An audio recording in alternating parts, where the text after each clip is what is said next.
आम्ही या क्रीडा महोत्सवात सचोटीने भाग घेऊ।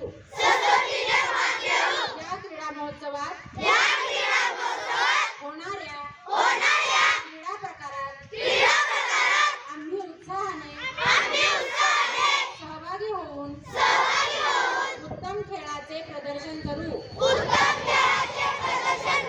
क्रीडा महोत्सवी स्पर्धांच्या सर्व नियमांचे आम्ही एकनिष्ठेने पालन करू व खऱ्या खिलाडू वृत्तीने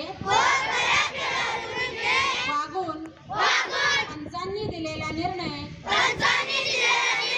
अंतिम मानून स्पर्धा निकोप वातावरणात पार पाडू। आमच्या शाळा केंद्र बीड तालुका जिल्हा राज्य व देशाचा सन्मान